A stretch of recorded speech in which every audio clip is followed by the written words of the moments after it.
Hey guys, welcome to Swagging with Ben. Just a quick video today. Hey guys, welcome to Swagging with Ben. This is take two because of that car that's driving away in the background. Started recording this, and of all the places around me, I'm in a pretty open spot here. They decide to park right next to my vehicle, some yahoos, to urinate and get back on the road. They could have parked anywhere, but anyway, back to the actual video I'm trying to film. So I just thought I'd share a couple of different concepts I'm trying with the Prius with you guys. Just going to try like a different arrangement inside the Prius, and I've moved a couple of things, so I'll show you that in a moment. I'll just quickly go over some things on the outside of the vehicle. One of the first things that makes the Battle Prius is that I fitted it with some all-terrain tyres.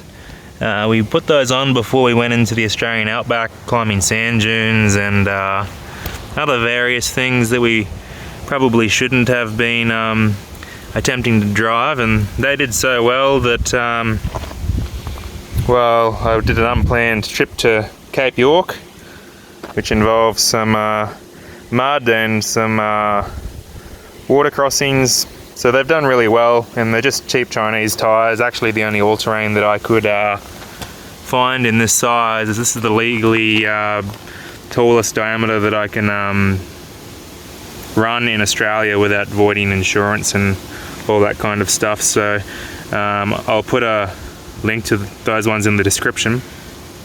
The other difference is it's a little bit difficult to see, particularly when there's any additional weight on board, but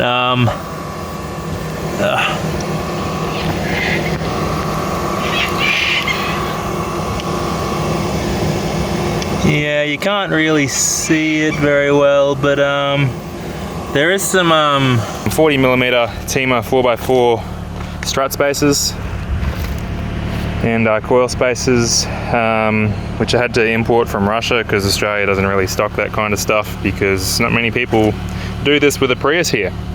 But those are the two main features that enable it to climb mountains and do nonsense things, as well as knowing how to turn off the traction control, which involves an app on the phone and an OBD2 dongle. But I'll put links to all this kind of stuff in the description below, as it's things that I have covered in some previous videos. I've got that shovel and some Recovery Max tracks up there on that roof basket, and they've both come in handy on the channel before. Then on the front there's the light bar, which I haven't had a chance to use it much yet, but I'm sure it will be featured a little bit more in the channel coming up soon. I have some plans for that stuff.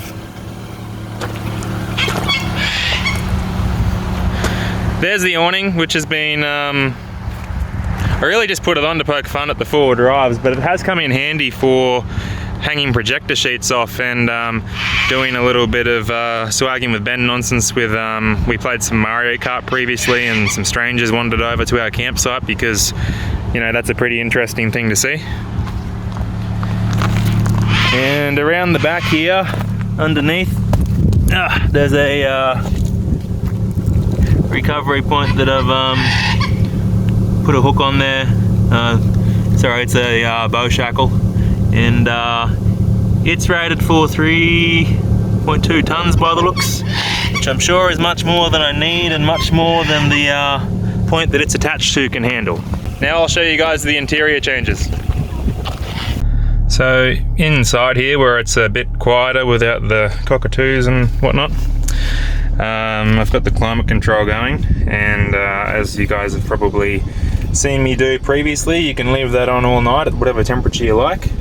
So on a day like today, you'd probably have it set quite cool, being 36 degrees outside.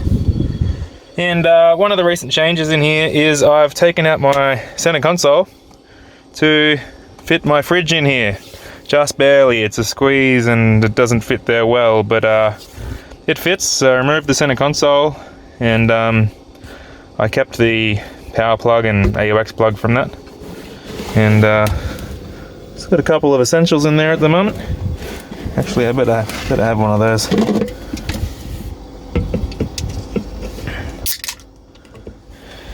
And back to the task at hand here. So yeah, the fridge is in the front now, and I'm still tidying up some of the cabling and stuff, but I'm leaving the other bits and pieces, the inverter and battery and stuff, in the same location as I showed in a video a couple of uploads ago. And now we'll jump in the back. So in the back here, I've changed the layout a little bit, and I've just got a single swag here instead of taking up the whole back. Just one bed at the moment, which is I guess the biggest change in here. And in the background there, I've just got, I suppose, a bit of a kitchen happening there. That's the kettle, which fill the kettle up on just that little water tap there, which works quite well, 15 litres of water. And yeah, so there's a microwave there and a kettle. There's a lamp. I've got the oven and the slow cooker there. I've got the TV happening up the back there. I think it's just cycling through some Netflix screens there at the moment. And on the roof here, I have some that's some like mood lighting for when I do have it in double bed mode without all this stuff in the back, for setting the mood and whatnot. And yeah, so that's the changes in the back for now. And I'm not actually camping this evening. I just thought I'd show you guys a couple of the ideas that I'm planning on testing out in the next couple of videos time. Well, that's it for this one, guys. It's just a quick video to give you a tour around the Battle Prius camper. A couple of changes that I haven't showed yet, so I just thought it might be cool to give you a sneak peek. And if you want to see me use some of this stuff, make sure you subscribe so it comes up on your YouTube and you get all the notifications and that stuff. And I'm sure I'll go somewhere completely nonsense and use this stuff and probably blow up the car again or something, but we won't know until I try, hey?